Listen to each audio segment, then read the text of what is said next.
It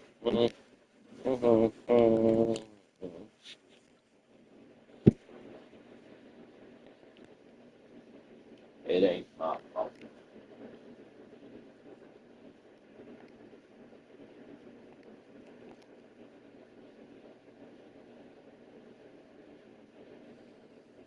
God give me style, God give me grace. God put a smile on my face. God give me style, God give me grace. God put a smile on my face.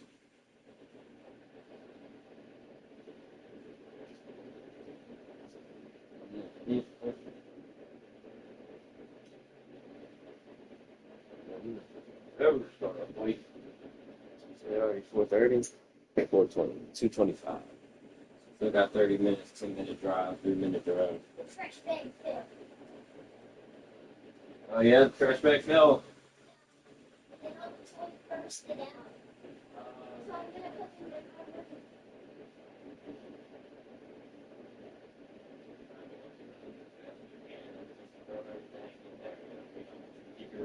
Keep your room clean.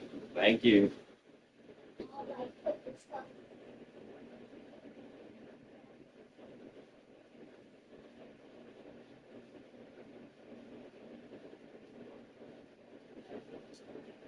God give me style. God put a smile on my face.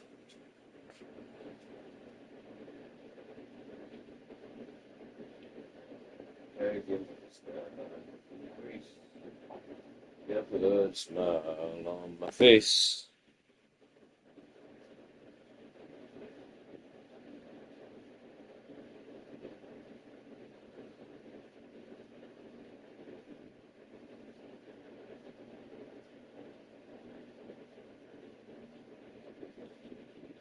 No one seems to know this. Dollar fund that they have to pay out every single month. And here's how you can get a cut of it. I've been marketing for 13 years. I built and sold 9 companies. I sold my last company for $46.2 million to American Pacific Group. I've also written 2 books on marketing that have sold over 1 million copies. Here's 13 years of marketing advice that will make you more money. Piece of advice number 1, start with low prices or even gasp free. The reason that I say that is because if you start there, then you can go up. It's very difficult to come down. And in the beginning, you want to get flow through the system. And so it's totally fine to start it free and then start bumping up from there. And so I'll give you 3 quick examples and then I'll show you how to do this tactically. So when I started my first ever business, it was a online personal training business. This is 13 plus years ago. And when I started, I didn't know anything and I was so afraid to charge people money to begin with. And so, but I did want them to pay something because I wanted them to be invested because otherwise people don't follow through with their workouts or their nutrition plans, etc. And so I said, hey, just donate to the charity of your choice.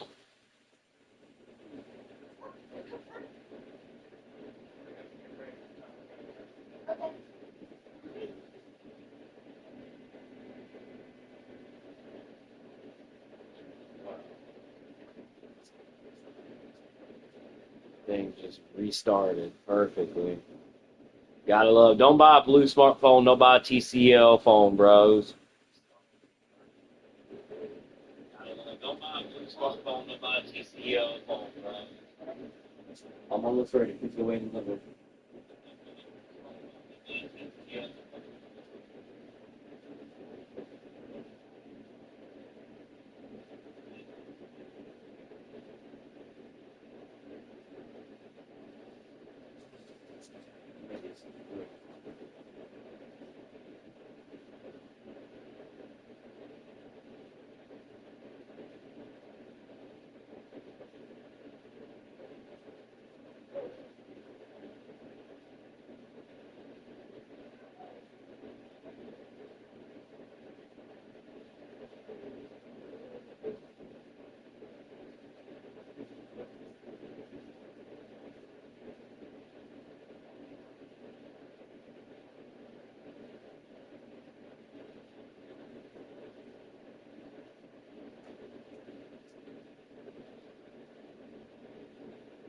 Let's see if Motorola does it better.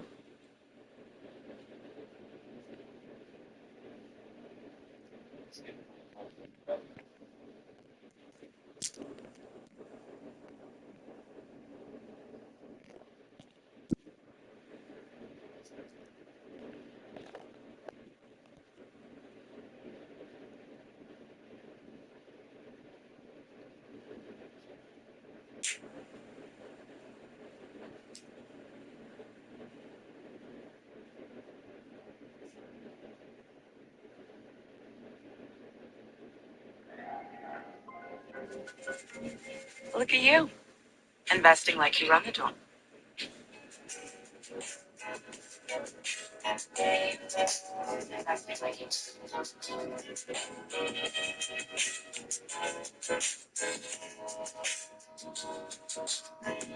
What's up, YouTube? Another day is in the books, which means we had another chance to get in our bag and do what we do. If you made money today, I want to hear all about it. I want to say major salute to those of you that did. Brutal business truths and lessons to this one video. Brutal business truth number one. Sell to rich people until you have the money to sell all the poor people. The middle is where you get killed. Elon said, you can either do a lot of good for a small amount of people or a little good for a large amount of people. And I will tell you personally, it's way harder to do a little good for a lot of people than a lot of good for a small amount of people. There is a reason that Tesla started at the top. They started only selling to rich people. They had the Roadster, which was $250,000. And so they sold those, and then he was able to go down market one and sell $100,000 cars to just upper echelon of society, the wealthy. And then after that, he made the X, which is a little bit cheaper than that. And then underneath of that, he made the Model 3, which is going to be the mass model, right? And each time, it was significantly harder to do the one before, because if you want to sell based on value in terms of low cost, you need to build the infrastructure for huge amounts of demand, because the only way that you make money selling to poor people is selling tons and tons and tons of them. Look at Walmart. Look at Amazon. These are businesses that were built for volume day one, and they win on efficiency. That was the whole point. Amazon, you wanted to have the best selection and the lowest prices. Walmart, everyday low prices. They win on efficiency. It's like they all fly coach. They use fold-out chairs. They drink out of paper cups. They purposely breed the culture of efficiency because it's the only way that you can win if you sell to poor people. And I say poor people to be hyperbolic in terms of my language so that it drives the point home. Obviously, I buy from Amazon. But the point is that the strategy is based on volume. And you've probably heard some of my other tweets around this, which is solve rich people problems, they pay better. Or if you solve rich people problems, you get to charge rich people prices. This is what I think the key insight is that to someone who only has $1,000, when they pay you $100, they pay you 10% of their net worth. Their expectations of what they're going to get for that $100 is the same as a rich person giving you 10 million of their $100 million. It would be gigantic, right, in terms of their expectations. But getting a rich person to give you $100, they might not even notice. And so the thing is that it's actually easier in some ways to solve rich people problems because they're willing to pay more in an absolute sense for lower relative value. And so with that extra profit or gross margin, you can absolutely over deliver for them and still make money and not have to learn all these things with infrastructure. So for example, if I wanted to start a bank, I would have to have $25 to $100 million to start it up. But if you do that, then you have to build the infrastructure so that you can handle money for zillions and zillions and zillions of people. A very hard business to get into. And so the idea is that you want to sell, at least this is my belief, is that you want to sell premium. You want to sell to wealthy people. You want to sell to a niche person that you can do a lot of good for in a very small slice because you don't have to compete against everyone. You can have inefficiencies and still make money without having to have tremendous infrastructure and skill around building it. Once you make a ton of money doing it, you can obviously just do more of that, which big fan. Or you say, you know what, the next thing I do, I want to do for zillions and zillions of people.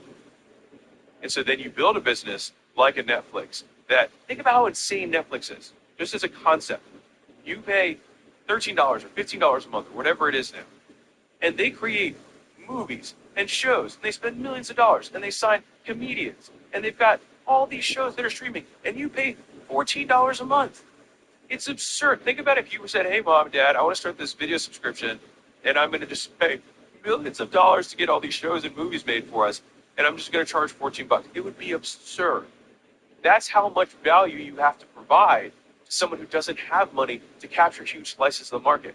How are you going to beat Prime? $99 a year, or $129 a year, whatever it is now, right?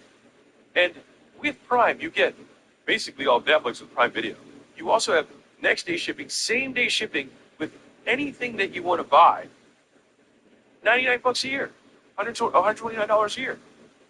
If you build to sell to the masses, you need to build like you're going to sell to the masses. And you're usually going to have to put a ton of money in for a long period of time because you have to have that infrastructure up front to deal with that volume, to have such a crazy value discrepancy that someone who has no money still never wants to cancel. That's the key. Whereas if you go to wealthier people, you can get a premium. You can have 5 clients that all pay you $5,000 a month and make an amazing income, and have the resources to actually do a good job and hire a couple of people to help you out who are competent. You can do that when you charge more money, and those people are not the ones who are like, and everybody's seen this meme where the $50 a month customer is like, hey, so for this $50 a month, what am I going to get? Now, we make fun of that. That's the reality of if you're taking 5% of someone's paycheck. It means a lot to them. Whereas if you're going to somebody who's making $1 million a month and they pay you $5,000, if they get one good thing a year, they're stoked. And they're like, oh yeah, I sent the wire. Did you get it? Like the difference between working with somebody who's on the lower end versus the higher end. And so, being very clear about who you serve, not serving other people, going down market only if you have the infrastructure to support huge amounts of volume, and usually the capital to fund it. Either you build for volume day one and win on efficiency like Amazon or Walmart, or you build for a premium, which means you niche down and you completely solve problems for people. So you completely solve a problem in a very narrow niche. And so let me give you a completely polar opposite examples here, which I literally live on both sides of the spectrum. On one side, Acquisition.com is my premium brand, right? This is the brand that we do deals with. This is where we have $100 million companies and stuff that we invest in that we own it, right? That's my family office. And we do 1 or 2 deals a year. Just to be really real, we make very rich people way wealthy, right? That's what I do there. So someone comes in is already worth $50 million bucks. We're like, well, how do we get to 250? And that's what we invest in. That's what we scale the company. On the other extreme, we've got School. So School is for everyone who's starting out. Now, School took 5 years to get to the level of product that it is now, and millions and tens of millions of dollars of development where it lost money the entire time and still loses money right now in order to create such an absurd value for the 99 bucks a month, or whatever it is. Because we know that $99 a month for somebody who's trying to start their business, that's the entirety of their business budget. And so we have to solve all of the business problems that those people have at that level. And so these are two completely, honestly, the most polar extremes of value creation in terms of who we're selling to or who we advertise. If you really want to be a CEO, want to be an entrepreneur, you should take the first step. Create the LLC. It doesn't really cost that much to create a company. Everyone's scared about like going out and just creating a company, right? Well, if you actually do it, that's like one step. Because now you have a company name. Now you have an identity. Now you're like made one of the biggest moves. Now it's just like, okay, I got to fill this, whether it's a product, the service, with people. I've interviewed a lot of entrepreneurs, and I've never heard anyone say, go ahead and file your LLC. It's sort of like you're accountable. Yeah. Right?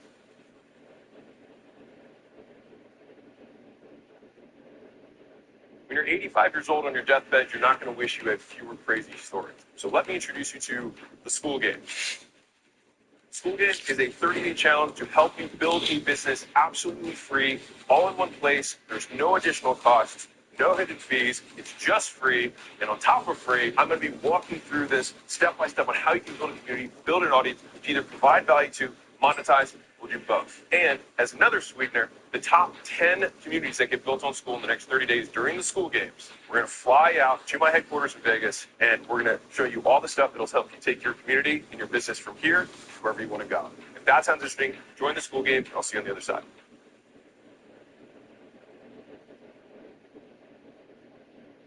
Advertise to, and who we're attracting, and how we help them.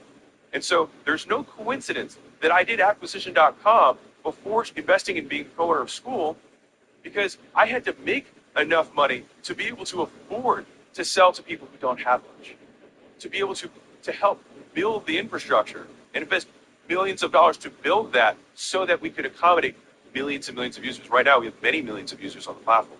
If you are confused about how to sell rich people stuff, first off, the easiest hack for selling rich people is do what somebody else is doing that sells to rich people and do it in half the time and charge twice the price.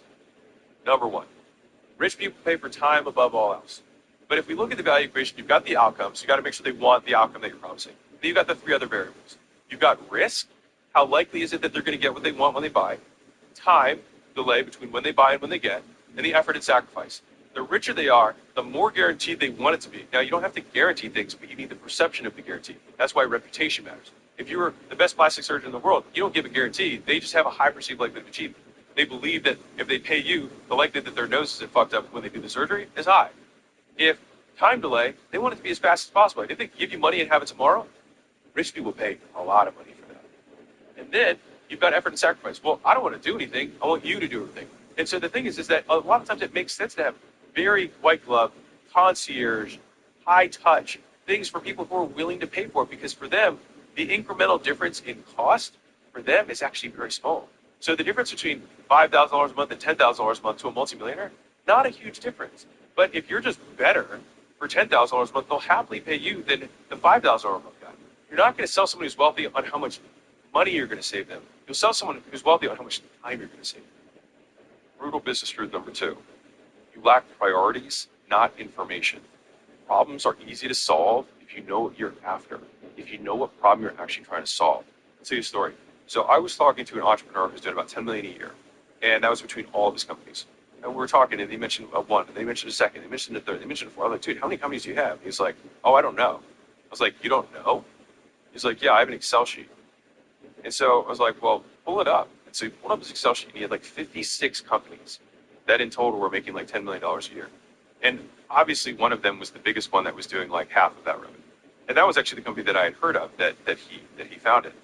I said, dude, if you just only had that one company, how easy would it be to like 5x that business? He's like, oh my God, if I didn't have these other 55 companies, it'd be a joke. I was like, so if I waved the magic wand and that happened, you think you could do it? And he was like, yeah. And I was like, then do it. You can wave the magic wand. You can end these other 55 partnerships so that you can do this one thing. And what's crazy is that a year later, I talked to him, and he had done just that. He was like, dude, I like didn't sleep for 3 days after we talked, because I was like, oh my God, that's it. So I see strategy as priority. It's prioritization of resources, right? You have unlimited options. You have limited resources, time, money, people, etc. And so how you choose to allocate those resources against the unlimited options is your strategy. It is how you prioritize. And when you have one clear goal for one clear company, for one clear customer, the prioritization actually gets pretty easy. And so a lot of people keep looking for these unique insights when the reality is you don't even have a goal. Have you defined the problem that you're trying to solve? And most people haven't. And that ends up being usually the first question I ask someone. They're like, hey, I'm stuck with my business. And I just say, well, what's the goal? And then they say something and say, well, what problem are you solving right now? And so if you can't clearly state current state, desired state, obstacle, you're running around like a chicken with your head cut off. You're not going to solve anything. You're going to do a lot of work, but you're not going to move forward. So I had a media company approach me. They've got 40 million subscribers across their channels, obviously very, very good at media. They said, hey, we've been listening to your content, and we think that our constraint, like the problem that we need to solve that will get us the most bang for the buck, is that we need to optimize our SOPs for the media company. I said, okay, well, what's the goal? I was like, is it to just get more famous, or is it to make money? And they're like, no, we want to shift into monetization. I was like, okay.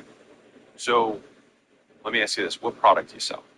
And they were like, well, we don't have a product. I was like, okay. So hear me out, crazy idea. If you had a product, you would make a lot more money than trying to get your 97 out of 100 media company to 98.5. Not to say that there's nothing, like if they said, I want to be more famous, then I would have said, absolutely, you should do that. That makes sense because monetization is the goal. But if they were trying to make money, they had nothing to sell. And I promise you, if you have nothing to sell, you make a lot less money than if you do have something to sell.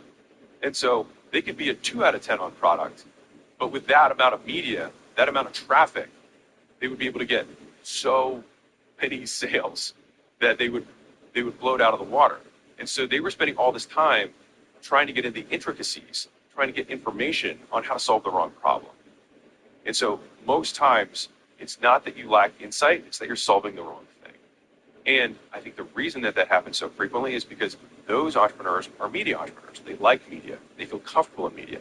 And so they like solving media problems. And so they like solving problems that they know how to solve because they've solved them before. I'll tell you a different story. I had a guy who came out for a workshop here at Acquisition.com, and he said, hey, can you go over the closer framework? And I said, okay, you flew across the country, you've been here for a day, you had this one opportunity to ask this question to me, and I was like, is sales a problem in your business? What's your close rate? He said 40%.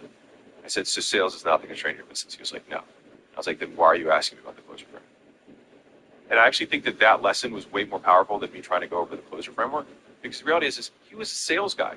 He loves selling. And so he wanted to hear me talk about sales. But sales isn't the problem in his business. There's something else that's the problem. He might not be getting enough leads, or people are turning out too quickly on the back end, or he can't even take on more customers because he doesn't have enough team. Like, those are all other examples of problems that might exist, and I'll bet you one of those three probably is the problem in his business, but that wasn't the question he asked. He asked about the thing that he enjoyed reading about, the thing he enjoyed learning about. And so right now, if you're an entrepreneur, it is true that you want to double down on your strengths, but the business as a whole has to be balanced. So hear me out. If you think about business like a body, okay, and you're a bodybuilder, so you want to have ideal ratios for everything. In terms of, like, if your arms were like this big and your quads were tiny, then you would look weird, right? So you want to be a specialist. Like, you, sure, as an individual contributor, keep doubling down on your strengths. But the business as a whole will only be as strong as its weakest link. And so this is where people get confused with double down on your strength versus be well balanced. The business needs to be balanced. Your physique in total needs to be balanced. But you, as an individual contributor, can double down on your strengths. You want a team of people who are all doubling down on their strengths, but you, as the organizer of the business, need to make sure that the business as a whole is balanced. Otherwise, it will get constrained at some point, and then that point will be your point of failure. That will be the weak link. That will be the part of the bridge where only $1 can get across, even though you've got 10x the front end and 10x the back end. That one bottleneck is what's bottlenecking the business. And so making sure that oftentimes the thing that you're not the most excited about, if you're a marketing entrepreneur, marketing is probably not your problem. If you're a product-driven entrepreneur, product's probably not your problem. If you hate people, and that's probably your issue. Like, I hate meetings, I hate leading people, I hate trying to reinvest my team. I'll bet you that you probably are having limits on your business because you don't know how to recruit, hire, train, manage. And so that's actually what you need to either learn or recruit someone who already knows how to do that. And so people spend too much time mentally masturbating to the concepts that they love, in the idea that because it worked to get them to where they're at, because they needed to start marketing to make money, they think, okay, now if I 10x marketing, that's what it takes to make more money. And unless that's the constraint, that's not true. And oftentimes businesses do grow to the constraint of the founder. They do grow to the constraint of that individual founder's highly specialized skill. And then at that point, it's constrained with something else that the founder doesn't like as much. And so either you got to learn it and get comfortable learning stuff that you don't like as much initially, or you got to find somebody who does. And so if you're like, okay, well, I'm either a product entrepreneur and I need more marketing, or I'm a marketing entrepreneur and I need more product, or I'm either of those things and we don't have an operator, we have somebody who likes to lead and manage people and invest in teams, then how do you know what good looks like? So first off, one of the biggest advantages of business of doing this for a while is you start to recognize patterns. So you hire 5 guys that suck, and then finally you find a 6th, and all of a sudden you're like, okay, so this is what a good sales director looks like. This is why the businesses, for example, that we start now grow so much faster, because 1, we know who's going to be needed next, and 2, we know what that person looks like. And so think about how much time you save, where if the constraint, let's say, is sales, and you hire onboard training that takes a month, and then that person sucks and it takes you 6 months to fire them, and then you do it again, and that takes another 6 months to fire them, you do it again, and then this time it works. Well, you just wasted a year and change of growth that you should have been growing, but you weren't because you're the wrong person at the point of constraint. And realistically, this is why so many businesses get stuck. And the wrong conclusion is the person says, oh, I tried hiring sales directors, that doesn't work. No, you tried hiring John, and John sucked. It doesn't mean that there is no sales director. It doesn't mean you're the special snowflake that no one can ever replace you, or that no one can do this role. It's just that you can. Like, there's Microsoft, there's Facebook, there are gazillion-dollar companies. Someone out there on earth is better than you literally at the thing that you're best at, and definitely better than the thing that you suck at. Now, how do you actually tactically find these people when you don't have the experience? So I'll give you the tactics how I think about this. 1 is I interview lots of people. And so if you think about the interview process as an education process, in asking them as much as you possibly can, act like an ignoramus. Just be like, I don't know anything about this. Tell me about it. And then don't then immediately jump on the first person. Go on 10 dates. Go on 20 dates. I'll give you a little sideline story. For school, Sam, the founder, interviewed 600 developers before he found his co-founder. 600. And the way that he did that is the process that I'm outlining. So first he said, hey, who here knows anything about development in his network? So he started interviewing those developers. And then he said, hey, can you introduce me to the best developers you know? And so those people introduced him because they had a better context. He's like, I'm not hiring any of you. I want to know the best people you know. And so eventually he kept going up the ladder of, you talk to those people and say, who's the best one you know? And he kept going up and kept going up, only to fact find, only to find information, until he found somebody who's like, oh my gosh, this guy said more things, it made more sense. And at this point in the process, he'd already spoken to so many people, he had a good context in which to make a judgment. And so that is the process. I will tell you what I personally look for now. I look for the quantity and quality of metrics that someone has to describe their role. And so I'll give you a binary example. So on one hand, if I was hiring someone for customer success, let's say that's like you're getting a lot of churn, you're not getting a lot of ascensions, you're not getting good reviews, your NPS scores are low, etc. You're then saying, okay, Mr. Customer Success candidate, tell me about customer success. What metrics do you measure? Now, if they say like, I just want to make sure people are happy, that they're having a good, a good time, and that they're getting results, and they're having a good experience, I'd be like, cool, what do you measure? And if they start squirming around like, well, what do you measure? They can only come up with one or two things. Then I already know that this person obviously can't drive an outcome because they can't even define an outcome. Now, on the flip side, if that person says, okay, well, we like to define an activation metric up front that we can do within the first 48 hours. Then we have like, what is our time to value? And what's our North Star there?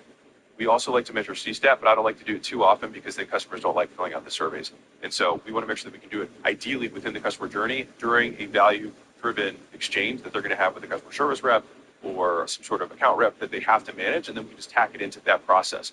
I like to look at churn, but churn I see more as a lagging indicator, and I look at these other things, especially what's our time, like how long does it take from sale to onboarding? What's that handoff look like? What percentage of customers are backing out in the first 24 hours, 48 hours, 72 hours? And what percentage of these customers are leaving us a review by day 30? And so all of a sudden I'm like, okay, well, you just said like 9 different metrics and had reasoning for them. And so then the follow-up to this question of understanding the quality and quantity of the metrics that someone's going to bring to the table is awesome. This is going to freak some people out. How does what you do make the business money?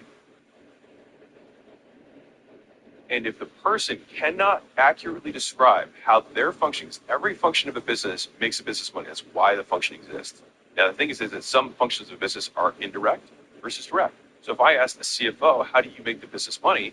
They should say multiple things. One, I control expenses. So everything that I save goes to the bottom line, and I have a process of consistently cutting out excess costs every 30 days. And so by doing that, I can usually drive an extra 3 to 5% to the bottom line, which more than pays for me.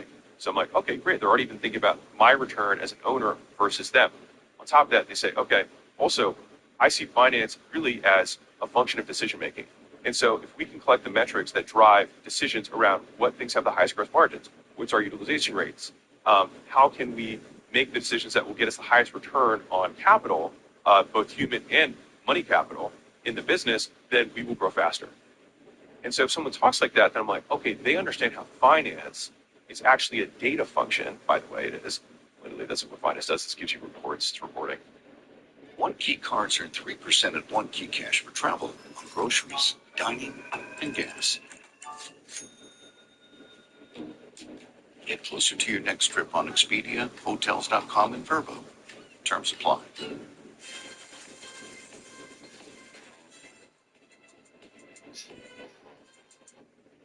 So that you can make decisions about the business so that they would make more money. Cool. Now sales, say like, and I'll give you an example for a sales director. So if I say, hey, how does what you do make us more money? Now if they say, well, I'm gonna drive sales, I'd be like, well, duh, but like, you're not gonna sell anyone because you're a director. So how do you make the company more money? What you want them to say is that I'm going to increase the average conversion percentage across our leads for the team. Because that is the output of the sales manager, is closing percentage. Like at a fundamental rate, it's closing percentage, one of the metrics, but just total conversion rate of leads. So if I get 100 leads, and there's lots of mini steps, you got to schedule, you got to show, you got to close, you got to offer, whatever, there's cash collect, there's other mini metrics along the way, but you just want to see what percentage of eyeballs and or earballs and people who give us their information we can contact, do we convert into sales? And if you say, I, as a sales director, will be able to increase that percentage, then that's the job. And that's how I make the business more money. Because here's the thing. If they cannot describe an output of their job that ties to revenue for the business or ties to profit for the business, then you can be absolutely certain that they don't know how to do it and that they're not going to do it for you because they can't even tell you how it works. And so I use those as the litmus test. One, I interview as many people as I possibly can so I can get a basis from which to make a judgment. Two, from there, I'll learn the metrics because I won't know them, that people use to describe the role to drive outcomes. And I will look for the quantity and quality of metrics that people will track and what they would do to influence those metrics. Step two, And then step 3, how does what you do make the company more money? Don't let them get away with like the sales example, well, we're going to make more sales. No, but how do you influence that? This is truth number 3. Things are hard because your team isn't as good as you think they are. And that's because your standards are too low. Metro Mind said this to me, and I've always kept this in mind. He said, your best talent, you haven't even hired yet. Best talent is in the future. And so let's run a thought experiment for a second. Everybody who's listening to this has that one teammate who's just an absolute stud, hopefully. If you don't, I'm sorry for you. But at least one person on your team is pretty good. If you had 10 of those people, would you be able to make way more money? The answer is almost always, unequivocally, yes, I'd be able to make way more money. And so then the follow-up is, then why is all of your attention not to getting more of those people? If you listen to the Steve Jobs, the Bezoses, the Bill Gateses, Elons, so many of them, Zuckerberg, so many of them talk about talent. And in the early days of entrepreneurship, I thought that they were trying to hide the secrets. But it's really that they were talking about what they were focused on now. And as I continue to do business, the more I just care about who rather than what or how. Because if you really do have the right who, you're one hire away from somebody who's 100 times smarter than you, who's done this way longer than you have, who can help you grow the business. I'll give you this story that really drove this home. So when we were looking at selling Gym Launch, we had a lot of conversations with investment bankers, and then finally we picked an investment banker to represent us. And then we had a lot of conversations with prospective buyers. So buyers, meaning people who, like fund managers, people who have big funds of money who buy companies for a living. And I remember a moment on one of the first of these meetings where it was in person, they'd flown out, and all of their team was on one side, and all of my team was on the other. And I was sitting at the head, and the managing partner was at the other side of the table. And I just remember just kind of sitting there silently, looking down the table, looking at both sides, back and forth, and being like, no wonder these guys are going to make $3 billion in the next 5 years versus my team. And the thing is to be clear, it wasn't that my team was bad. I mean, we built a $100 million plus business. I saw the discrepancy. This is not a slight to anybody on the team. We obviously had stars. But seeing the average level of talent on their team versus mine was a huge moment for me to understand just how important people are. And so there's a story in Google, I think it was Larry Page or Sergey Brin, whoever, typed into Google, like parachutes, whatever. And the ads that came up were for like, buy a radio, buy a car. And he screenshotted it and he puts it on the corkboard in the engineering room and said, these ads suck. He just wrote it on the screenshot and he hit the board and he walked out of the room. And the story goes that the next night, one of the developers just like stayed up all night, came up with AdSense. And AdSense more closely paired what people were searching for with the ads that they were shown. He didn't say, here's the 100-step process that we're going to do to solve this problem. He just said, you guys are intelligent. This is the problem. Go fix it. And so one of the telltale signs that you have bad people on your team or people who are too dumb or your standards are too low is that you have stupid rules. And I'm somebody who's done this. So this isn't me preaching here. This is something that I've now realized is that if you have to have a rule that's like, hey, everybody, you have to show up on time. Hey, don't drink while you're on the job. Hey, like you can't watch Netflix while you're working. Like that's not a good thing. By the way, all of these are rules that I have implemented at some time in a business that I've owned. And I'm telling you this now because it seems so painfully obvious that if I have to say, don't watch Netflix while you're on a customer service call with a customer, that shouldn't be a rule. That should be an obvious thing that anyone with half a brain cell can figure out. But what that really meant is that if you start making stupid rules, it's because your standards are too low and you're hiring stupid people. Rule number 4, lots of rules mean that you have dumb people. So let's talk about that for a second. So one of the things to prevent against this is a rule from Amazon, which is that every person you hire, you want to raise the average bar of the team that they're getting hired into.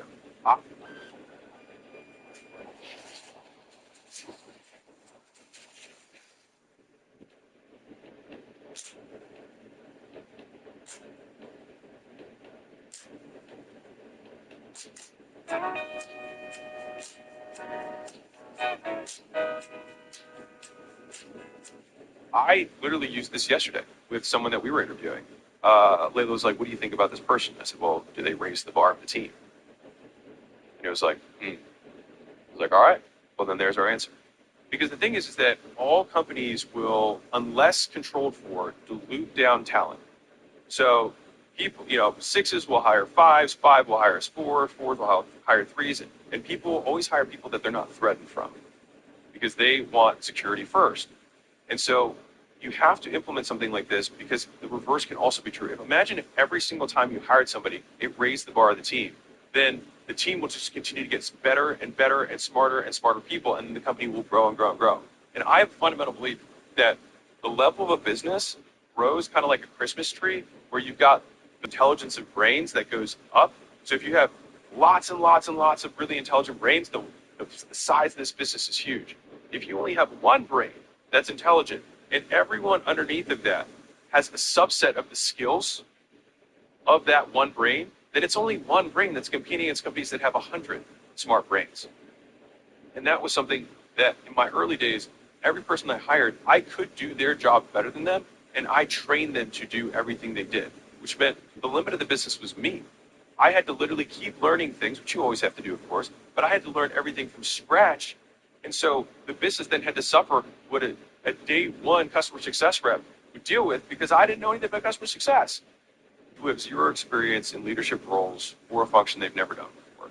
And that's because it's like, well, this is my COO, Sarah. We have 5 people in our company, but she's our COO. It's like, don't use the term COO because she's going to look at salary.com and she's going to say that she should make more than the entire company makes in revenue, right? No, that's not the case. Like, she's a manager, right? And realistically, she probably doesn't manage the whole business. She probably just manages this portion of it, or he just manages a portion of it. And so the thing is like, just because it's your mom or it's your brother, or your best friend growing up, or that guy who you hired first and has been with you since the beginning, it still doesn't mean that they're right for the role. And so this is where a lot of the money that you want to make is on the other side of a few hard conversations, and many people never have. They're willing to just accept mediocrity at the point of the bottleneck and never get debottlenecked because they can't say, hey, Sarah, I don't think it's working out. And I think it's my fault because I put you in a position without the resources to win. And I think, and this is how I manage it. What I want to do is I want to keep investing in you. And here's how I want to do it. I want to bring someone in who has a ton of experience, who knows more than both of us put together. And I'm going to basically pay for you to learn from this person so that you can become more skilled in your career. And then I want you to get laser focused on this thing over here that you were doing before and absolutely tune it up. And so this way, you're going to crush what you're currently doing every day, and it's absolutely within your scope and experience that I think you can do really well with it. And I also want to build out your future by bringing this person in. So think about it like me paying $100,000 a year for you to learn from somebody who has 10 years of experience. So that's the biggest gift I can give you. And so if you frame it like that, it's not like this is a demotion or like you suck. It's like I'm trying to invest in you, and I'm going to invest in you by bringing this person who's going to teach you. Now, if that person has an ego, which is usually the next common thing, which is like, well, I thought I was doing great, then it means you probably have a communication issue. Like you're not telling them that Sarah's not doing a good job. And then Sarah gets upset. And the thing is at that point, Sarah might have an ego because she started at the front line and then became a manager. Then you give her another title progression too fast. And to be really clear, I've done this 2 times with executive assistants, just with executive assistants within the companies a zillion times. Me personally, I've done this. And I don't really even deal with a lot of personnel in general. And it's like, I promoted someone too fast. I think it's the Peter principle, which is that people will advance to their point of incompetency. And so someone does really well at sales, and so then you put them in a sales manager. And then they've never managed a sales team, and they don't do really well at that, but they get promoted to their point of incompetence. So I lost a good salesperson, and I got a bad sales manager. And this is how most of corporations are run. People do well, and then their role changes into something they've never done before, and then they do poorly, they get stuck there, they get fired. And most times, because the person who promoted them feels bad, they just get stuck there. And so you've got all these people who you still have positive associations with the work that they did, and you feel like you owe them because they did do a good job one time before, but now they're doing a poor job because they're not properly equipped and you didn't give them the skills to succeed, and they don't have the experience. And yes, that's your fault. But the thing is you can't fire you because you own the company. So somebody's got to go. And so either you got to move them aside, you redefine the role, and move someone ahead of them, or you have to get rid of them. And again, this is what makes business hard. It's not that it's complicated. It's that you don't want to hurt someone's feelings. And I get that. That's what makes hard conversations hard. If you hate somebody, firing them is very easy. Right? Like, if someone stole from you, firing is not, personal experience there, find that thing. All right. It's the conversation with someone that you know is trying their best, that you really like as a human being, but isn't cutting it. And even if you think you could get them there, you're not willing to invest the resources to do it because it doesn't make sense. I could wait for someone to learn neurosurgery. And I think people could, but it might take a decade. And I don't know if I really want to invest all that time when I could just go find a neurosurgeon. And yeah, I might have to pay more, but I'd rather pay that than pay 10 years. And so to loop this back around to the story that I was talking with the private equity firms when I was looking at them, one of the big obvious things too is that many of the people on the other side of the table were making $1 million, $2 million, $5 million a year. And, you know, people who were in their 20s making $300,000, $500,000 a year. And I was like, okay, I need to reset my bar of what I have to compensate in order to attract A-level talent.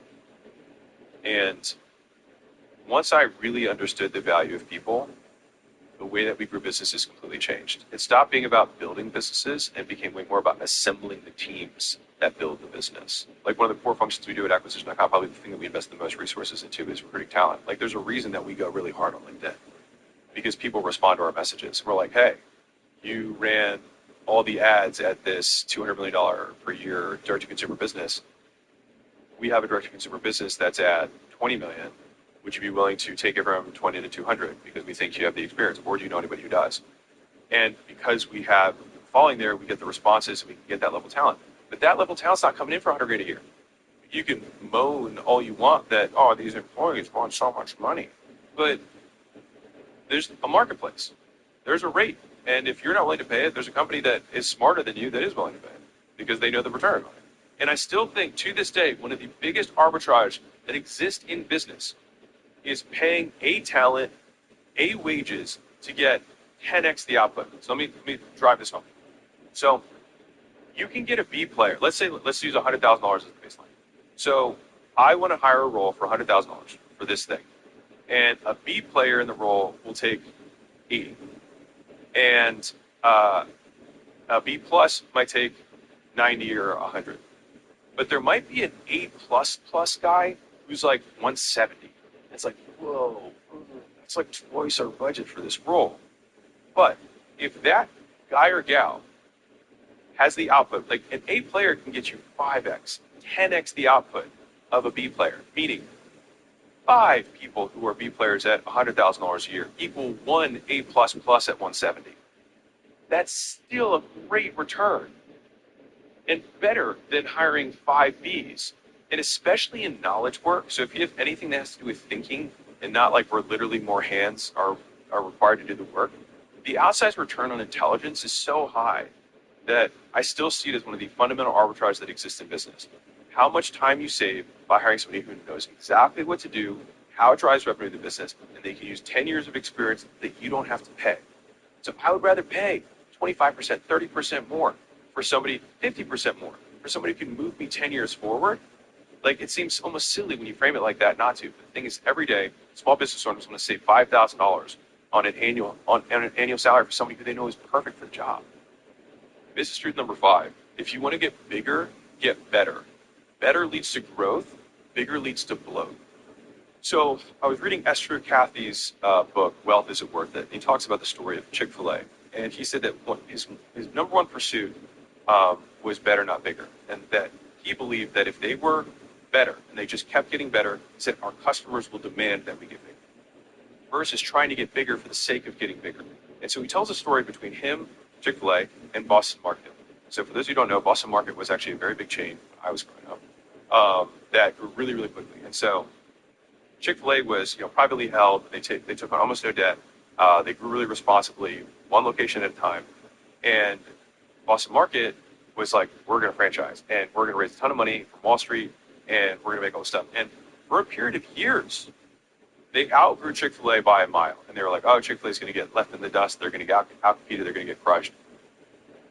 But because Boston Market grew so quickly, because they diluted their talent because they had to hire so many bodies and not enough brains.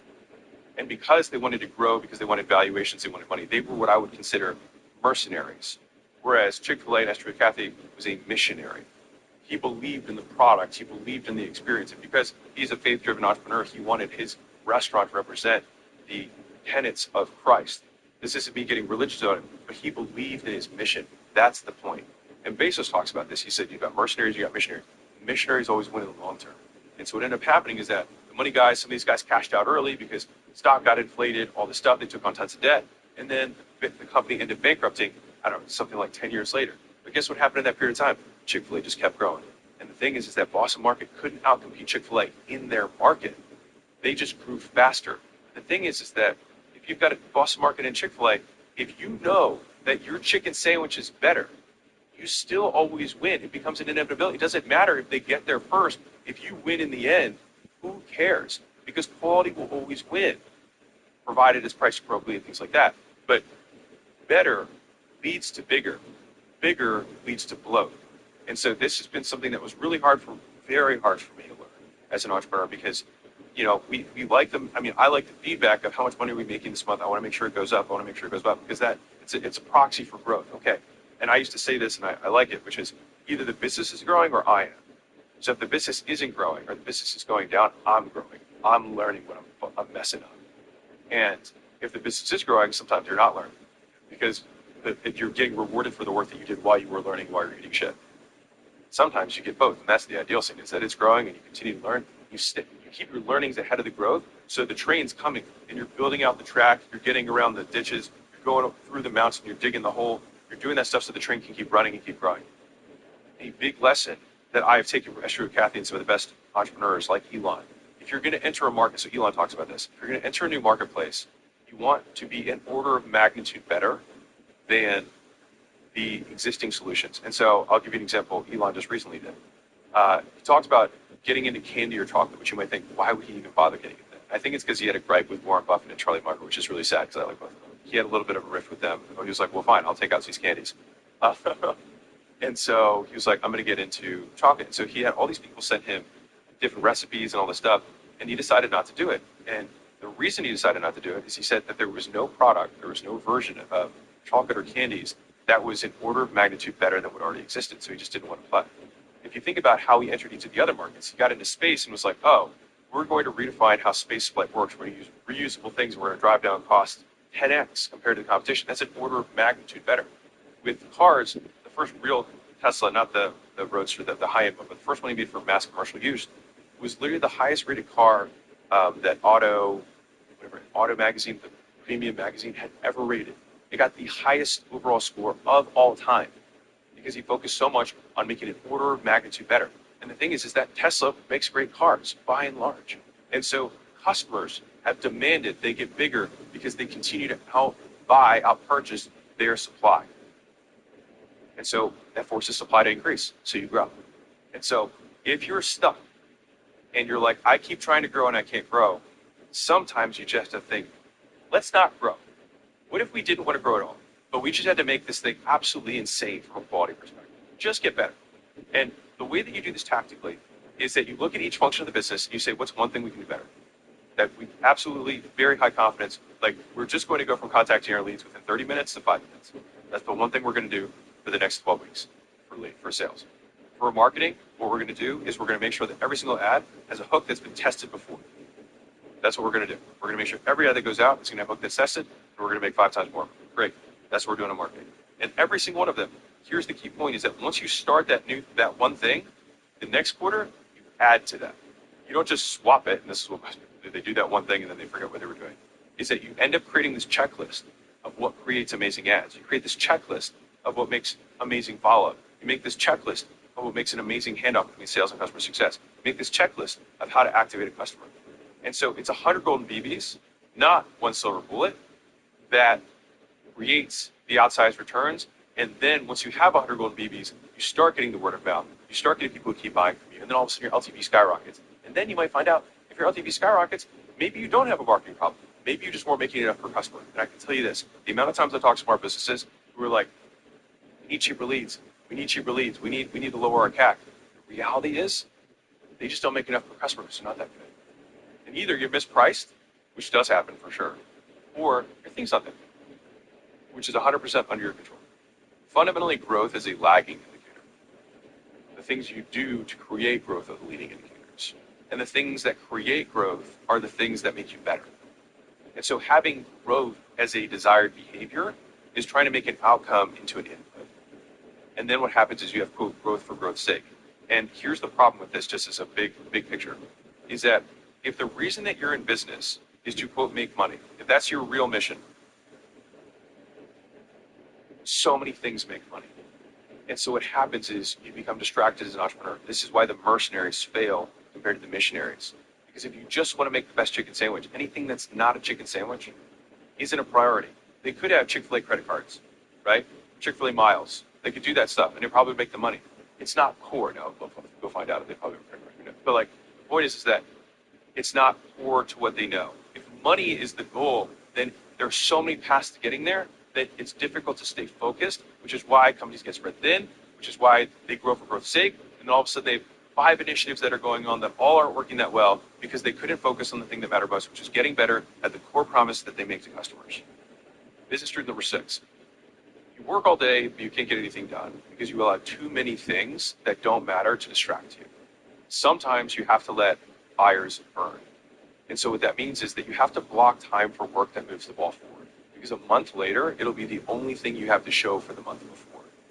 And so one of the things that took me a long time to realize is that there are very few things that are existential crises within hours, even within minutes, right? And so the idea that everyone in the company and all of your customers, et cetera, can have immediate demand from you or responses from you as the owner is not a good expectation, because then it means that you're on demand for everyone else's needs, but the business needs you. And so I'll give you a story to drive this home. So at my first gym, I had just started sleeping not at my gym, which is wonderful. And so right as like I get my first few nights of sleep, I get a call that everybody hates at 5:30 in the morning, because that's when sessions happen. And I was like, hello, what's going on? And he said, I've got bad news. And I immediately go to, someone died from a heart attack in our gym. That was immediately went there. And I'm just silent. And I was like, what is it? And then he says, there's a water pipe that broke and it's leaking on the floor. And I was like, okay, what do you want me to do? He's like, well, I don't know what to do. So I called you. And I said, well, what do you think I'm going to do? He's like, I guess call a plumber. And I was like, okay, what would I do in the meantime? He's like, probably get a bucket. I was like, yeah. I was like, have you done that? He's like, well, no, I called you. I was like, okay, well, why don't you do those first 2 things? Because there's nothing I can do. There's a story of Eleanor Roosevelt, I think, when I think someone in her family died in the middle of the night. She gets woken up by her servant or whatever, however they did it back then. And he says, Mrs. Roosevelt, I have some terrible news. And it's like 3 o'clock in the morning. She's like, what is it? It's like, your cousin, John died. She said, that could have waited till morning. There's nothing I can do about it. And so there's very few things that will actually kill a business. And so if you allow everything to be urgent, it means that everything's a priority, which means nothing is. And priorities literally mean prior. They come first. And I literally prioritize my day by the things that matter most. And so I start my day, I do prior to my day the thing that I think will actually move the ball forward. Because when I look back at my last month to see the progress that I've made, I never think about, Susan, who I had to give a refund to because she was dissatisfied or something. Or we got a 1-star review and we need to, deal with that. Or, our chat support went down for 2 hours in the middle of the day, and people were like, why did the chat support them? Like, none of these things are existential crises for the business in the short term. There's almost nothing that kills a business in the short term. And like, the only real thing is that your payment processing goes down, so literally your ability to accept money goes away. Beyond that, like, there's not a lot of stuff. And so what you have to get comfortable with is letting some fires burn and being able to say, yes, this sucks, but not getting the important work done will suck more. And so I spend, and I still do this, the first 4 to 6 hours of my day working on the things that I believe matter most. And I think that if I had a single habit that has gotten me the furthest in my life, it's that I work uninterrupted for the first 4 to 6 hours of my day on the things that I think have the highest leverage in the business. And I like to think about that as, what's the one thing that if it were true, all of my other problems would go away? And then I put all of my effort into making that one thing true, or making that one thing happen. But that can't happen if you have 20 other mini priorities that are urgent and not important. Every entrepreneur suffers from this. And so you have to draw lines in the sand or you will be spread too thin. You will work all day and you will get nothing done. To protect that first 4 to 6 hours, in the beginning, I had to wake up early. So that meant I woke up at 4, I worked for 6 hours until 10, and I start my day at 10. As I made a little bit more money, I was able to like sleep in until like 5, or, and then start working at like 6, and then I'd work from 6 to noon.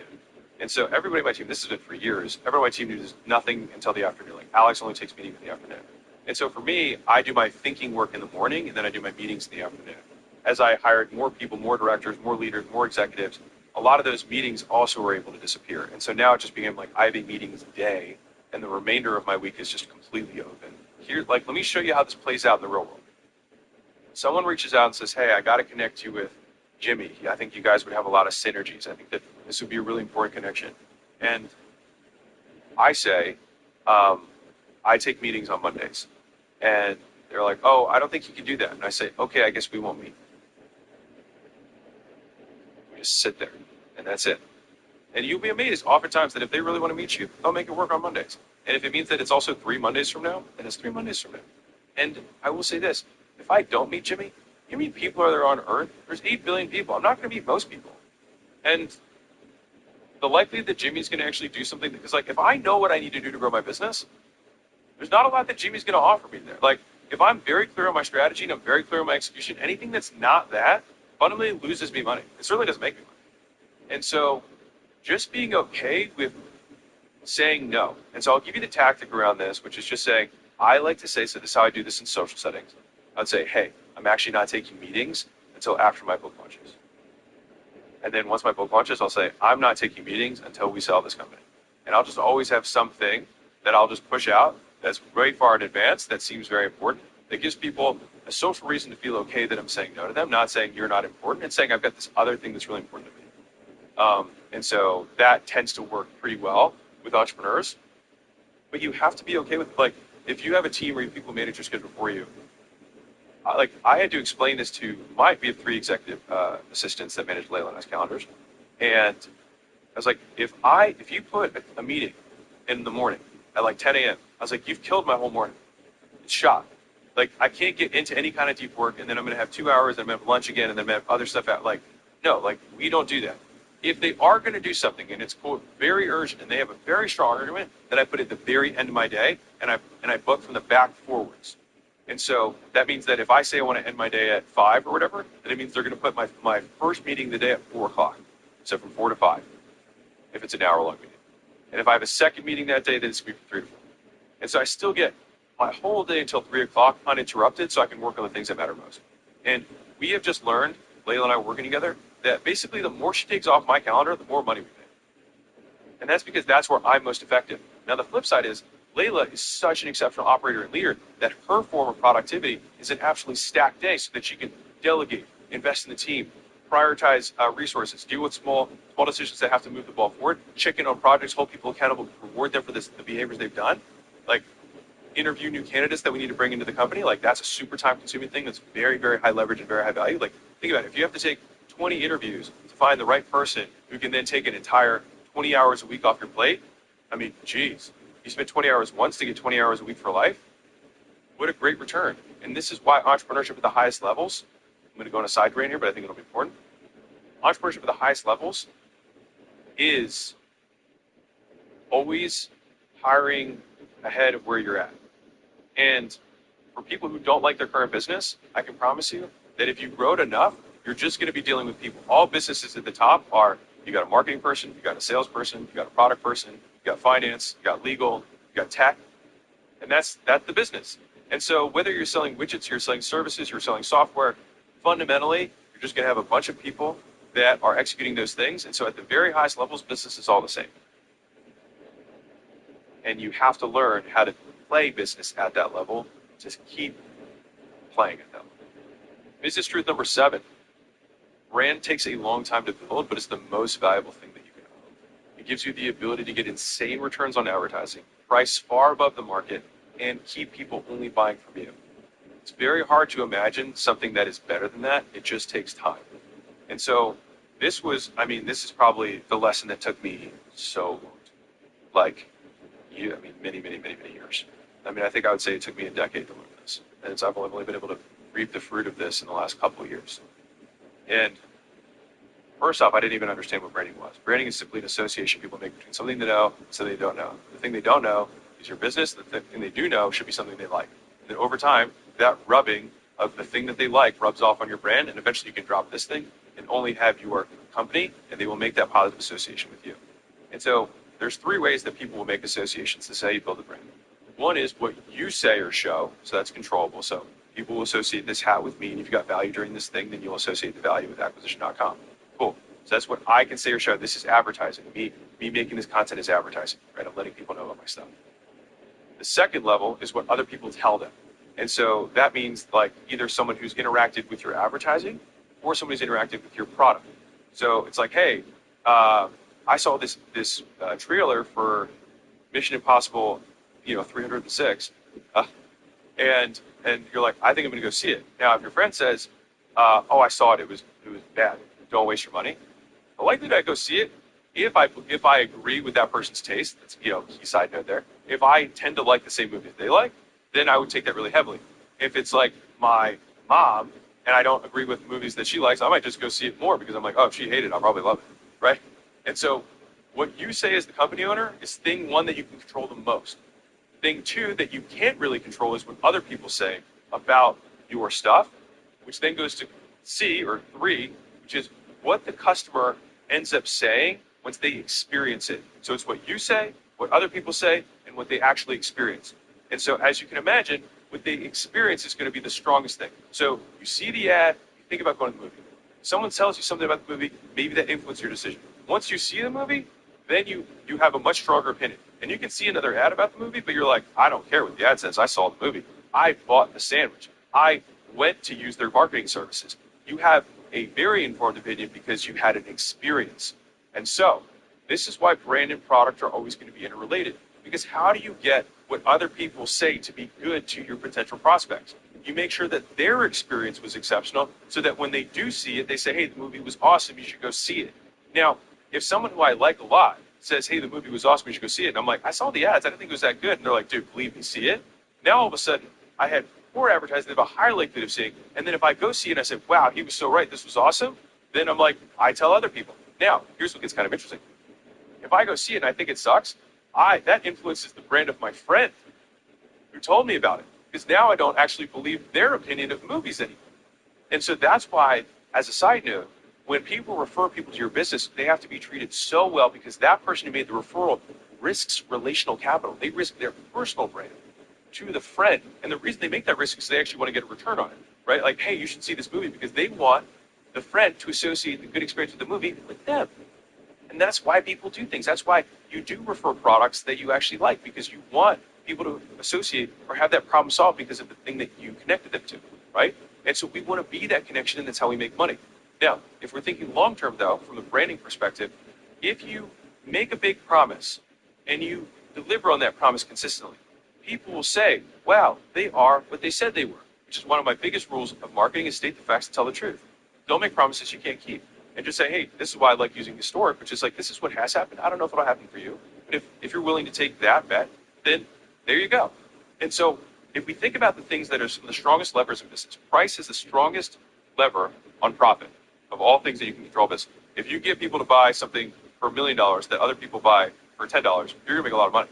And so price is one of the strongest things that has a lever on market. And you can measure the strength of a brand by how much above the commoditized price or what other competitors charge, you can charge because of your brand premium.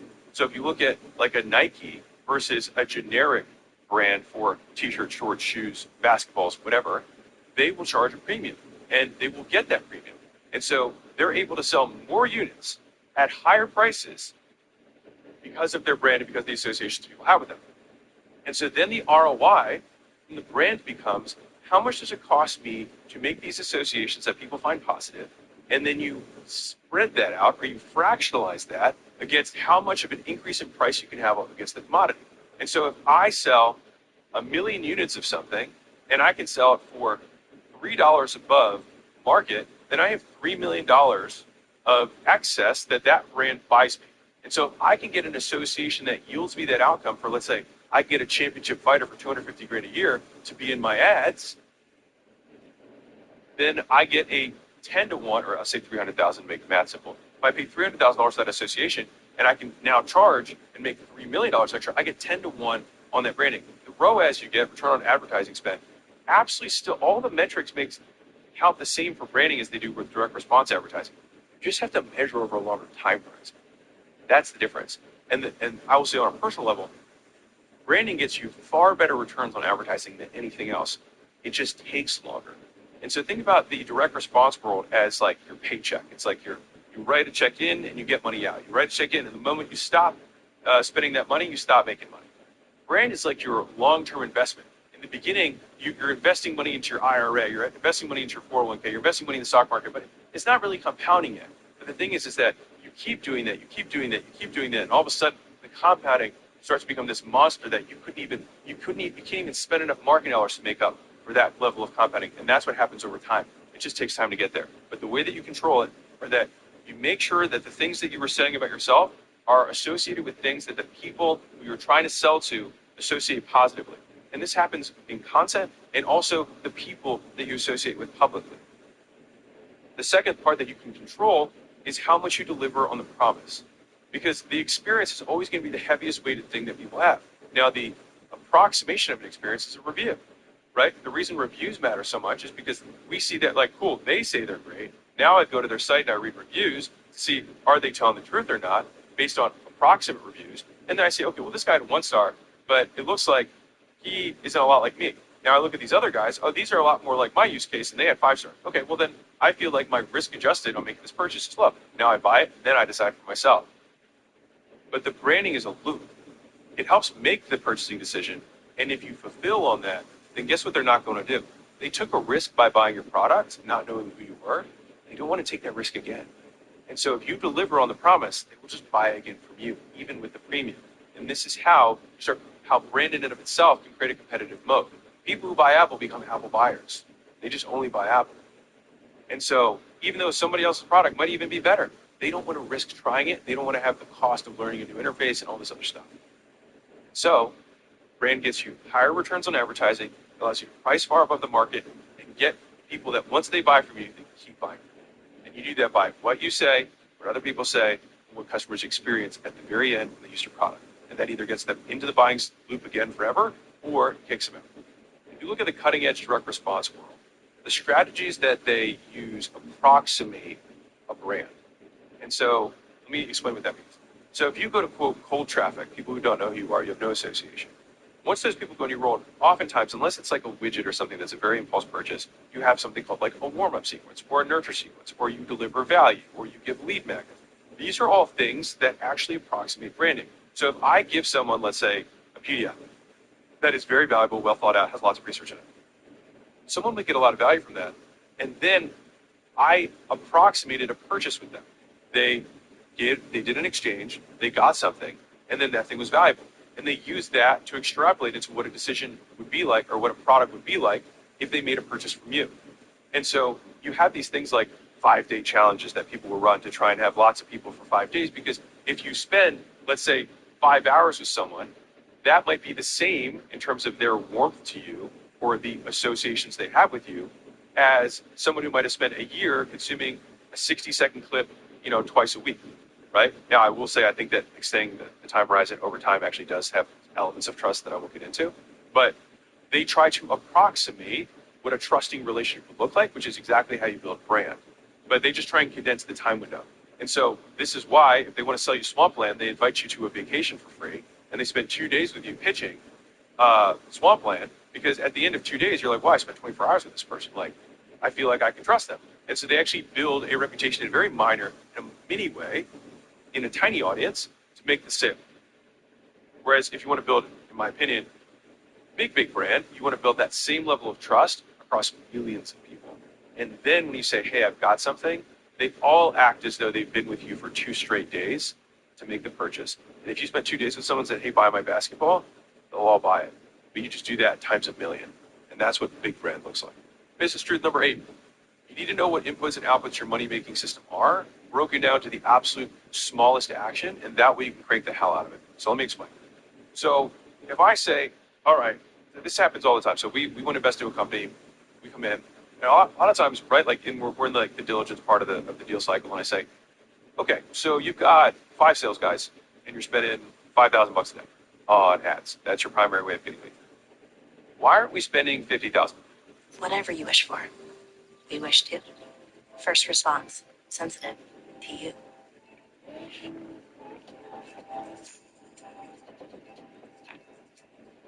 $50,000 a day. I just asked the question, like, why? Like, what stops us from spending 50,000 a day? And then a number of things will come up. And then the question is, how solvable are those things? Now, if they say, well, whenever we spend more money, our ROAS goes down. I'd be like, okay, I would see that as your ads suck. Great. If they say, we can't handle the call volume, then I'd be like, oh, you don't know how to hire, recruit, and train salespeople. Cool. If they say, oh, we could, it's just that we couldn't deliver based on the promises that we make because we have a lot of high-touch service. Like, okay, so we need to systematize more stuff on the back end and get better training in place on the back end. Ideally, maybe bring someone in who's owning that rather than the founder who's split between too many places, right? So like you can quickly understand where the constraint of the business is by simply asking, why can't we 10x this, right? Now, the skill of an individual is inversely proportional to how vague your direction can be. So let me explain. So if someone comes to me and says, hey, Alex, I have this product, can you promote it? I have no marketing department, can you just promote it? He can just say that, or she can just say that, and I will know everything else that means. At the absolute lowest level, if you say that to a 5-year-old, you'd be like, okay, so this is what promotion means. And there's all these different ways we can promote.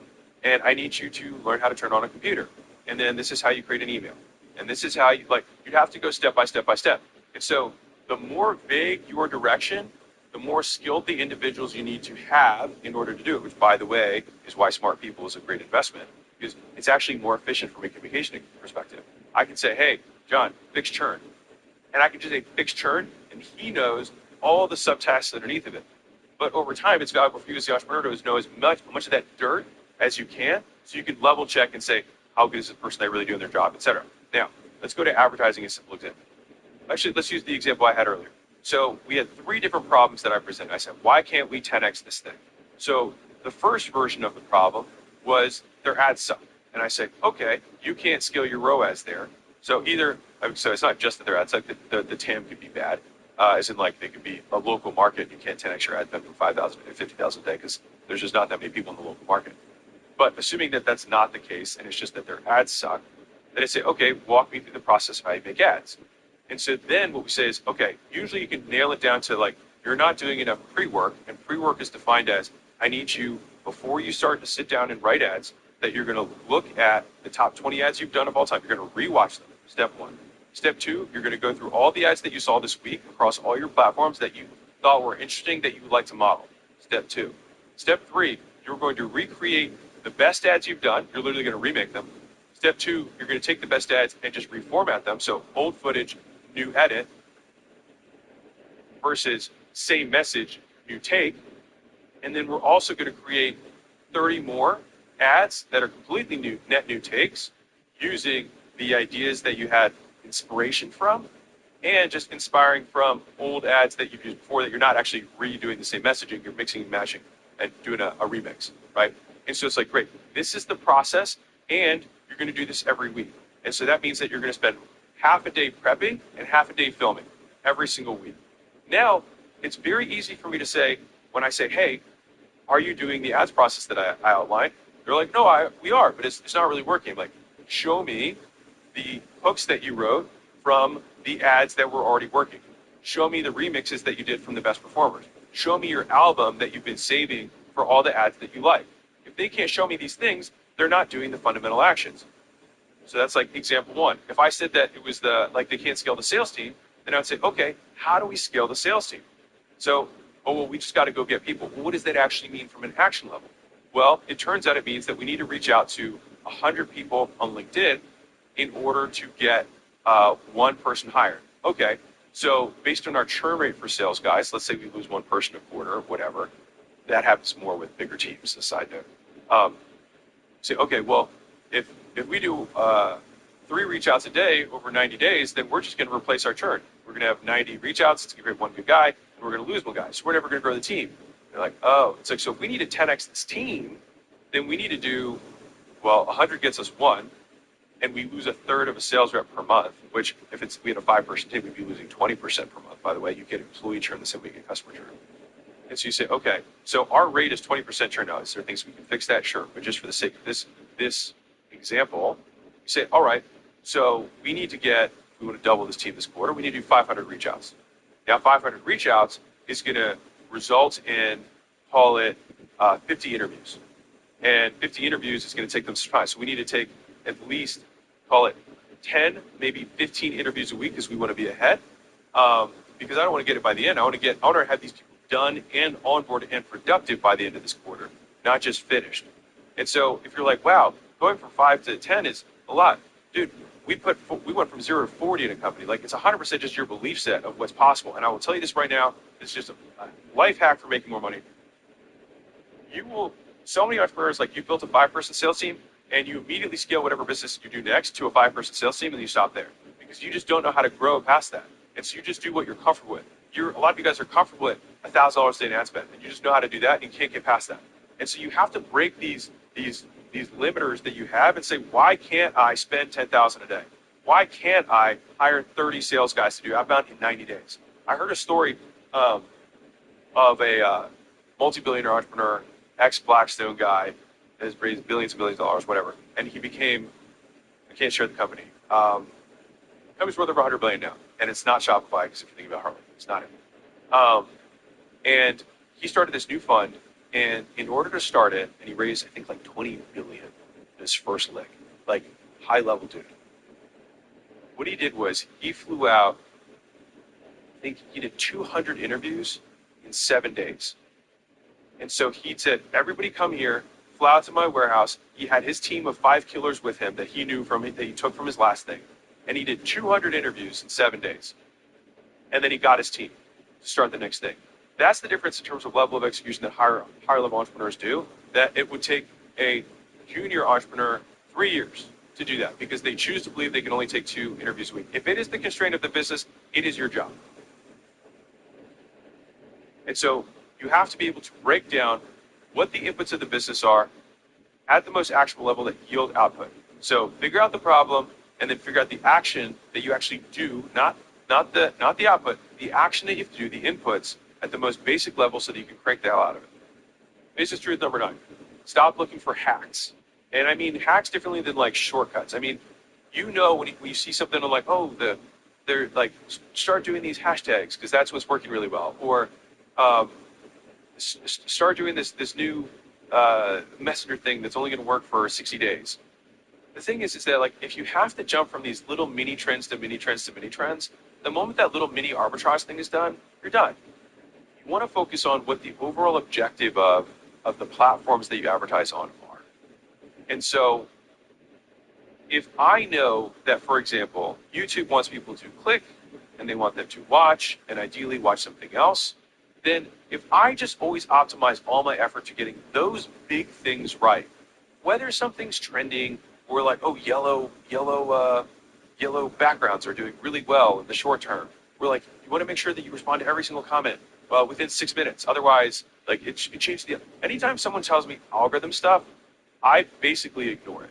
Because unless the goal of a platform has fundamentally changed, all of this other stuff is just distraction. Because again, what's the one thing that matters most? If I make something that's so good that everyone is going to share it, and the moment they watch it, they can't wait to tell other people about it, the platform is gonna want to distribute that. I don't care what the algorithm is. It's gonna want to distribute that. And even if it doesn't, so this is a real talk, even if it doesn't, the 100 people who saw it will get what I want out of it.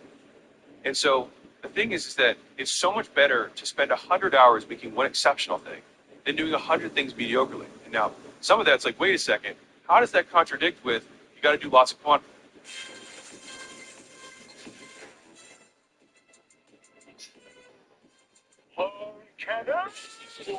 There's a better way to get a fast small business loan. OnDeck.com. quantity. Quantity matters because it teaches you how much work it takes to create quality. And so once you learn, and this is like, if you look at, I like YouTubers because they have really well documented like work cycles and you can see all their product and marketing in the same place, is that in the beginning, many of them make more videos. And then over time, they realize that if they make a better video, it has outsized returns, meaning if you make a video that's 20% better than your average video, you might get 5 times the views. And it might take only twice as much work to make your video 20% better. And so then all of a sudden you're like, oh, well, instead of making 2 videos, I'll make one that's 20% better, and then I'll get 5 times the views. And then that becomes the new standard. Then all of a sudden it's like, okay, well, now we're making videos of this standard. But if I spend, twice the time as I did on that video, I get this video that was already 20% better, another 20% better. And then that gets 5 times the views of the 5 times the views. And so what happens is, over time, you learn how much work it takes to make something great.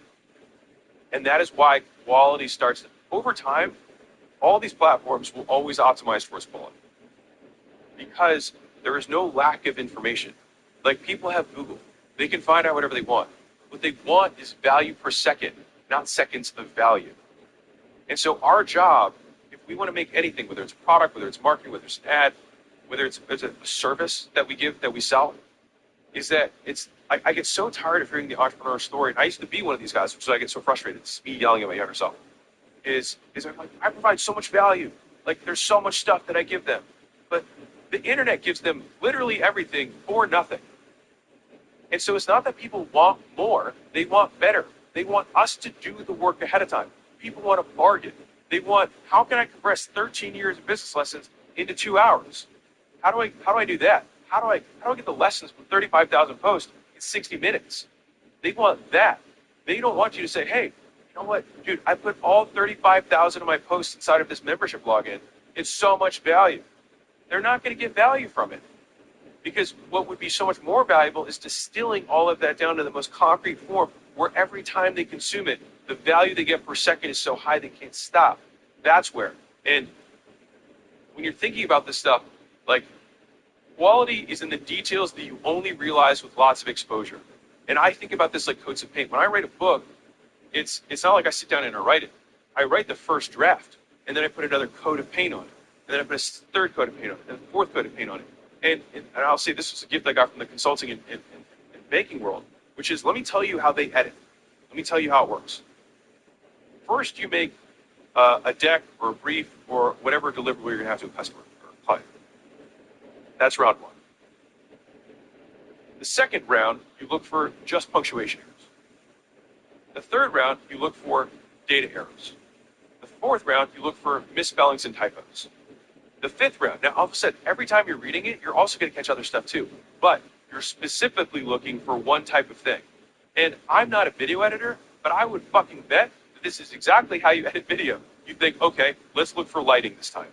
Okay, let's look at transitions this time. Let's look at sound and music this time. Let's look at the actual content itself this time and make sure that there's no gaps or space. And so it's coats of paint, and that exposure over time and looking at it when you start early in the morning. And the second time you look at it, it's after lunch. The third time you look at it, in your bad mood. And the fourth time you look at it, you just talk to your wife about this other thing. And that's top of mind. And so you look at it through these different frames, and you get away. It's like sanding down the rough edges. You just keep getting at it, and you put different level grade sandpaper so it gets finer and smoother and smoother. But that only happens with exposure over time and lots of licks. And so you make the money in the edit, you make the money in the distillation, not in the creation. And so stop focusing on the hacks and put all your effort into the repeated bouts and bursts and going over with the sandpaper and the second coat and the third coat and the fourth coat of paint. That is how you can escape mediocrity. And that's what everyone who's mediocre is unwilling to do. They think that the moment they put the last period on their document that they finished writing a book, when really they just put 80,000 words into a document that no one's ever going to read. And you can teach quality to people by teaching the process that begets quality. So if you say the first thing we do is we have a wireframe, and every wireframe has to have a hook, a story, lists or steps for an outcome, and then a conclusion that meets these standards. That's the wireframe. Have we done that? Checkbox 1. Checkbox 2, we record the whole thing, we fill in the gaps. Great. Checkbox 3, we look for transitions. Checkbox 4, we look for, and so then they can follow your step for creating quality. And most people just never document what they do, which is why every time they have to reinvent the wheel, and they have to reinvent the wheel for every new person who comes into their company, which is why it's so taxing when you're small to bring people on, because you feel like you have no training, you have no system. But if you can document these things for yourself, which A, by the way, will make you better, B, it also makes it easier for you to bring new people in so you can ultimately replace yourself and keep the quality where you want it to be. This is Truth 10. The best people cost more, but make you way more than they cost. It's still one of the biggest arbitrage opportunities that exist in business, and I think will continue to exist in business as long as humans work, right? And the thing is that small business owners never get this. So it's really just the big businesses that are competing for talent. That's where the talent war happens, is at the top. And do you think there's a coincidence that the biggest businesses are the ones that are competing for talent? Why do you think that is? It's because they understand that talent is what makes them a big business. And so the thing is, and this is where small businesses get in trouble again, and I did this too, is that you have to be worthy of the level of talent that you need and have a mission that's aligned that they find meaningful. So I have an acquaintance that's in the porn business. I have no moral qualms. He does legal, everything he does is legal, do what you want. One of the issues that he has is it's very hard for him to find high-level talent because a lot of people don't want to work in the porn industry. And so I say that as a hypothetical extreme, but some of you guys are working 1 degree less than that. You're like, I sell a day trading thing. It's like, oh, so you are somehow, you beat the market. Well, obviously, if you sell day trading, then you should just be day trading and not selling courses on how to day trade if you were so good at it. And you definitely wouldn't tell people what the trades were, right? And so the thing here is the level of talent that you can attract for that level of opportunities can be very different from like, I want to create something that takes all trash and turns it into energy. You're going to get people who are very mission driven. There's a reason that every single one of Elon Musk's businesses is here to save the world. That's not a mistake. Now, there's two elements to that. One is that they could save the world. The second is that that's what he makes it about. So Twitter before this wasn't about having free speech and civilization. It was just a social media platform. But now it's the last beacon or bastion of free speech. That's what Elon has positioned it as. Now, ULA, which is United Launch Alliance, which is a government contractor that does a lot of space things. You might not have heard of them. But SpaceX is how mankind is going to survive if anything happens to Earth. And so we're going to become an interplanetary species. So the likelihood that we can survive any kind of event, if we're a multiplanetary species, goes up for our survival as a race. And so he made SpaceX not about doing rockets and government contracting, which, although that is how they make their money, he made it about saving humanity. Tesla is about its electronic cars. There's a zillion other car companies that have electronic cars. But why is it only Tesla? It's about having this because it's the future of having Earth be environmentally friendly. Every one of his companies he makes about saving the world. And by doing that, you get people who will work night and day to save the world. And so I'll give you three personal examples that I've had around this. I remember when I had my first $50,000 a year employee. Because before this, I'd only worked with hourly wage employees at my gyms. And that one person gave me the time, because they could manage my first location, to open up my second location, which made $250,000 a year in profit. And so, so I paid $50,000 a year for somebody out of one location to allow me to open up my second location and make $250,000. I got 5 to 1 on that.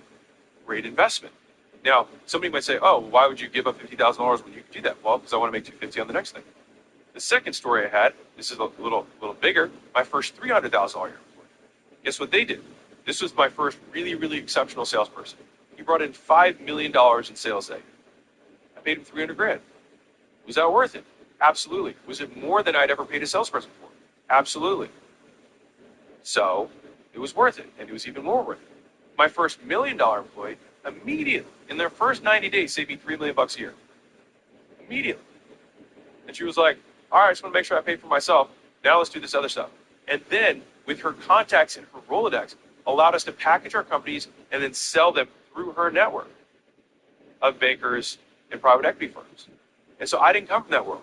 And so I hired an executive that had 35 years of experience who had been sell side over 40 times, because I was like, I've never done this before. And so I found somebody who already had. Now, I had to pay him $1 million a year. But was it worth it? More than anything.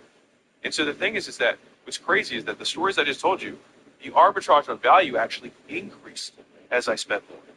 Think about how crazy that is. A $50,000 got me a 5x. A 300 got me a 14x. A million got me a 50x.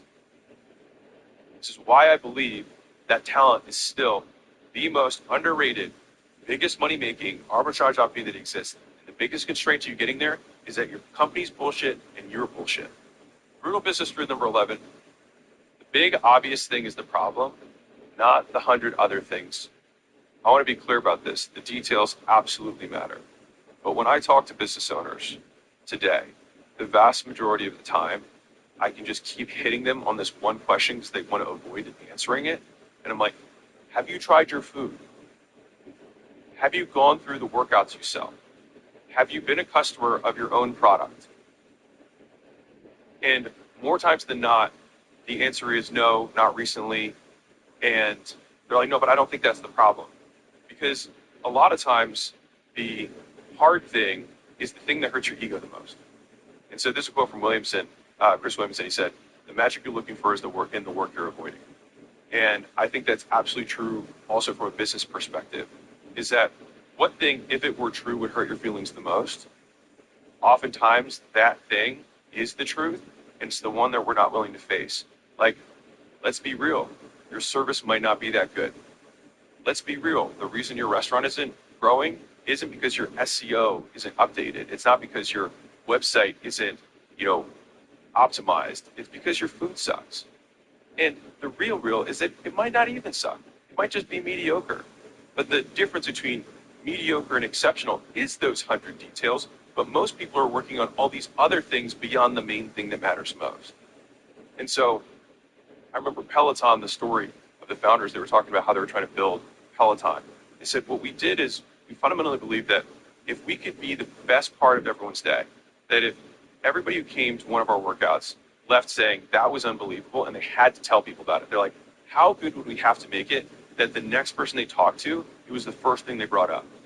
And I love that as a litmus test for how good is the thing that I sell. And so many people just do anything they can to have, quote, something to sell, like some shit to sell. But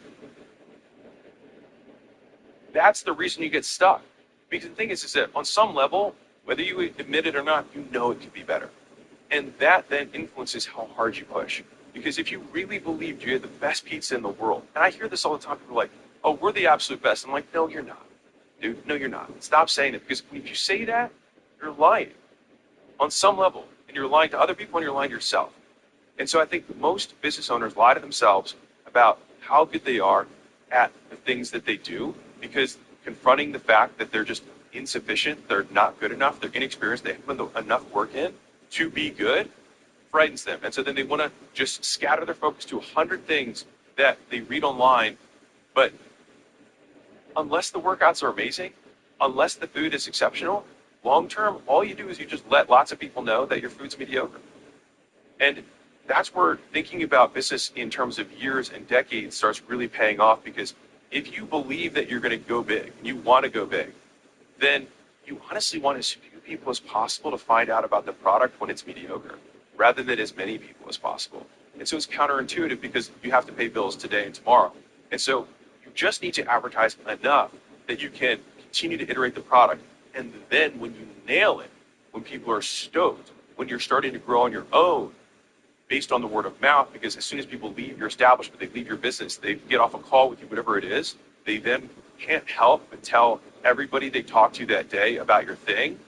That is when you add the gasoline. That's when you pour it on.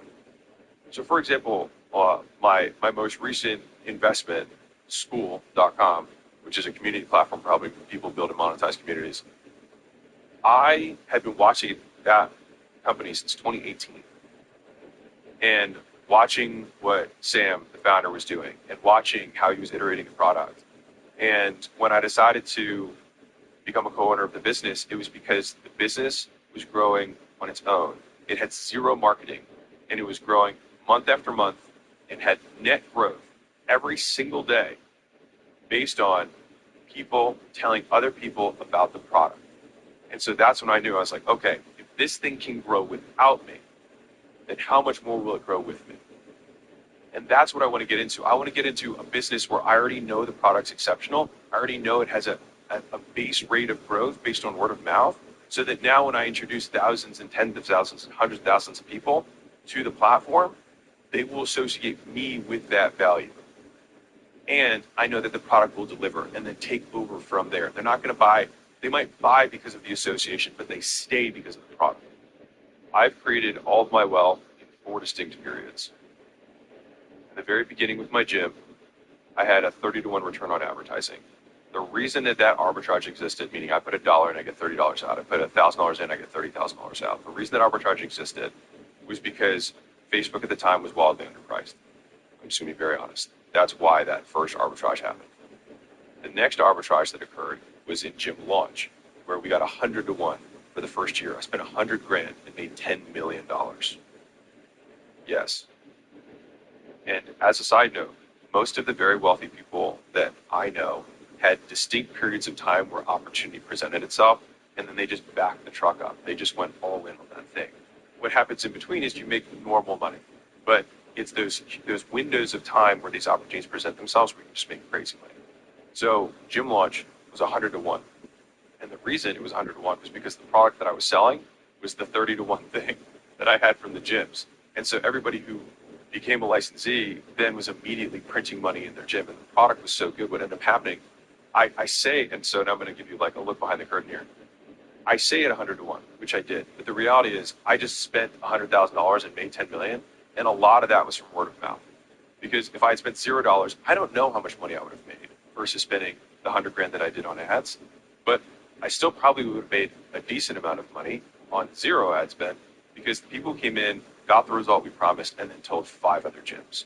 And especially in a niche, everyone knows everyone. The smaller the niche, the smaller the local market, the more connected it is, and the more word of mouth matters. And that's where you can get these absurd returns. That's when you get into this, like, it feels like printing money. Because if you have good margins on the thing and you have 0 cost to acquire or very low cost to acquire because of the word of mouth, then it just goes nuts. And you're just accepting money hand over fist, like, oh my God, this is unbelievable. And if anything, that's when you kind of like throttle back to make sure that you can consistently keep that word of mouth and you can deliver on your promises. By the way, if this is valuable for you or your team or your executive team, don't be late. Share the game. This is how we know that you want us to make more of this, honestly. Just like we look at data, the more people share it, the more we make more of that stuff. And so if you're a business owner specifically, like I'm calling you out, making my stuff for you. And so like, please share it so I know that this is the type of stuff you want.